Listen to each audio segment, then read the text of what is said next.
Oops, kabayan, kumusta po? Welcome po sa another Tagalog Tuesday episode. Shout out po kay Froy Jacinto sa ating Peking Cup. Joke. So, yun, kumusta po sa inyong lahat? Itong episode na to is tungkol sa ano po ba? Ano po ang pwede natin pag-usapan? Ano po ba ang gusto nyong pag-usapan natin? Tungkol sa tattoo.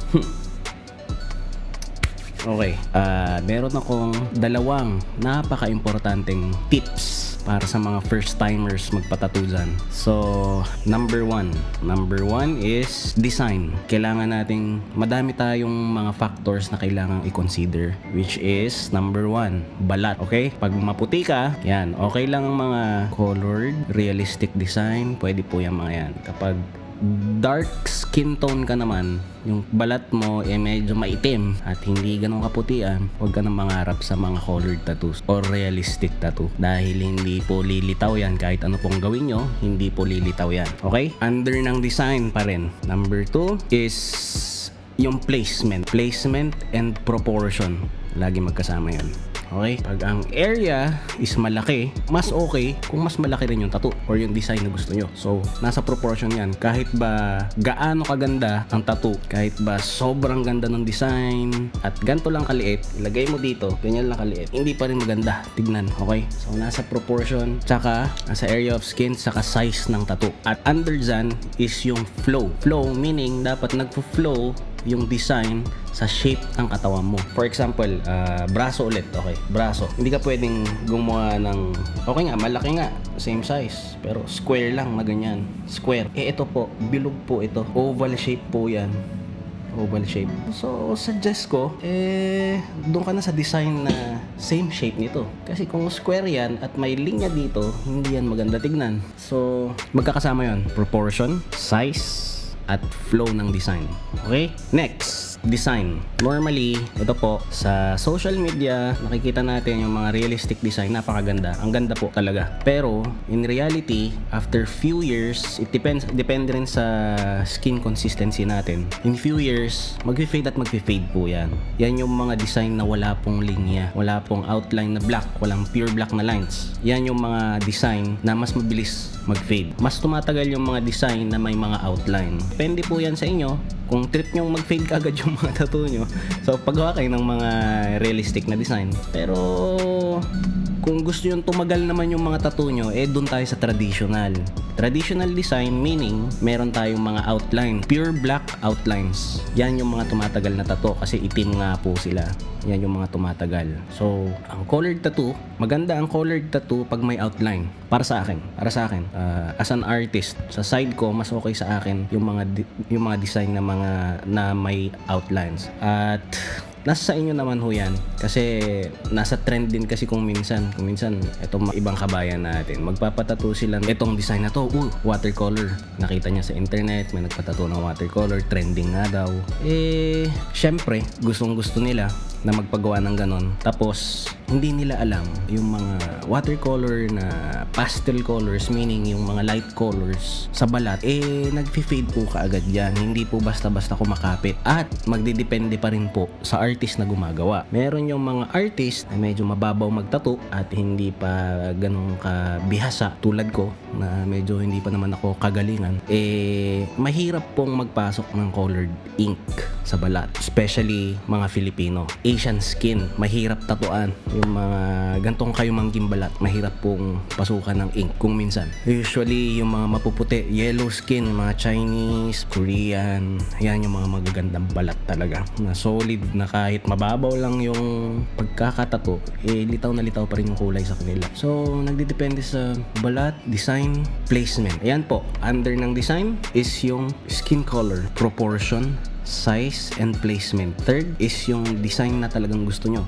Kailangan desisyonan nyo ng maigi bago kayo maghanap ng artist. Which is, pupunta tayo sa pangalawa na pinaka-importanting guideline sa mga first-timers which is yung finding the right artist. Yung tamang artist para sa design na napili mo. So, meaning, hindi lahat ng artist kayang gawin ng lahat ng style sa tattoo. Okay? Nagets mo ba yun? So, kung magpapatattoo ka ng tribal, wag na wag kang pupunta dun sa realism tattoo artist. Hate ng realism tattoo artist na gumawa ng tribal tattoo na madaming linya or geometric. Parang binibigyan mo lang ng sakit ng ulo yung artist. Okay? So, doon ka sa nagsispecialize nun. For example, dito tayo kay sino ba yung mga magagaling, kunwari gusto mong pa-portrait, Benz Clemente, Aaron Olagibel, saka madami pang mga magagaling doon kayo pumunta kapag you're into realism. Pag realism yung gusto mo ipatato. Okay.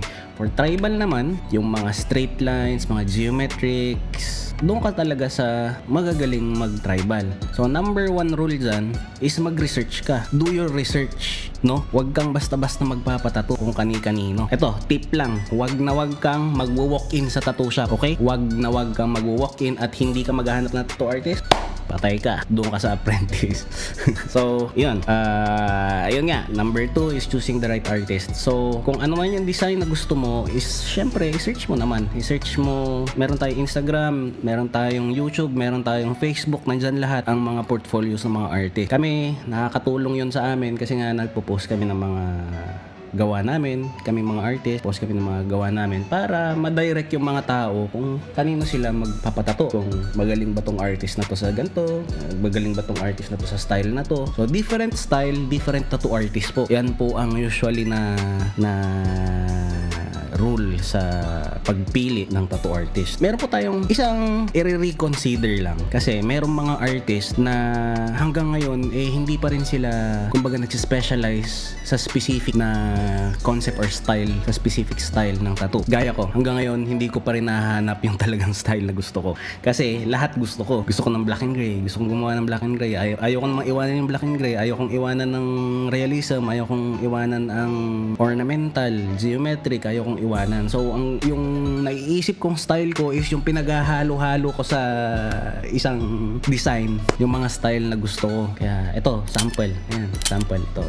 Ganyan, mga ganyan. Ito, ayan. Ito. Yan. Yan yung hanggang ngayon, pinag-aaralan ko pa rin. Hindi ko naman sinasabi na kagalingan na ako dyan. Pero, pinag-aaralan ko pa rin. Meron akong mga inspiration sa ibang bansa na magagaling na artist. May gumagawa rin ng mga ganyang style. So, ayun. Napalayo na tayo. Ano ba pinag-usapan natin? Yung pagpili ng tattoo artist. Yun. Kung minsan, may mga tattoo artist na magaling sa lahat. Saka yung mga location ng tattoo artist. Siyempre, kung ako, kunwari, taga Baguio ako, meron nga magaling na artist sa Manila. Pero, meron naman sa Baguio na magaling din, nagagawa niya lahat ng style, pero magaling rin siya sa portrait. Kung minsan, inconvenience na bibiyahe ka pa ng Manila para na magpatato. May mga taong ayaw na yung ganon. Andito na yung artist, andyan na yung artist, ba't di pa tayo dito magpagawa? Ganon. May mga ganyan na issue, which is, ang masasuggest ko dyan is isipin nyo na mabuti muna. Kasi permanent po yung tattoo Hindi po tayo naglalaro lang na kung sino yung nandyan.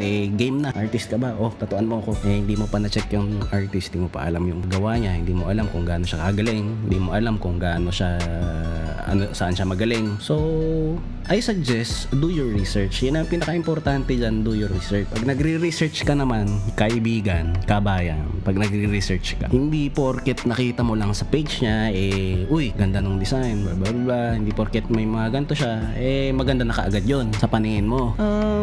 Para sa akin, mas okay siguro pag magpapatato, check mo yung profile niya kung may fully healed tattoo.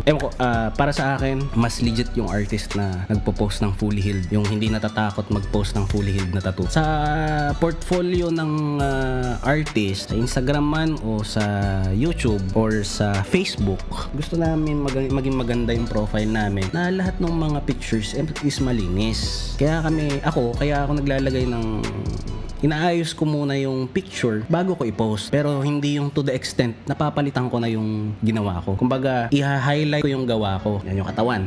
Ito yung tattoo. I-blur ko yung background, i-blur ko yung skin para mag-focus yung mata ng tao sa tattoo lang. At maglalagay ako ng maliit lang na logo, ganyan. Which is normal lang yon. Gusto ko lang maging maayos yung picture. Gusto ko maging maayos yung profile ko para pag may nag-check ng mga tao, maayos naman tignan. Kasi meron akong mga nakikitang artist na with respect na parang tawag dito. Payo lang sa mga nagsisimulang tattoo artist.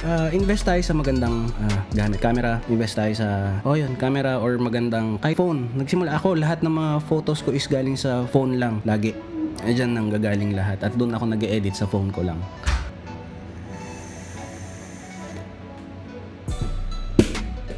So, ayun po. Kung wala po kayong sinunod sa sinabi ko, baka mag-end up po kayo sa pangit na tattoo or pagsisisihan nyo yung tattoo. At ito yung mga nagsising mga tao na hindi alam tong mga guidelines na to. So, sana nakatulong tong video na to. Share, like, at mag-comment po kayo.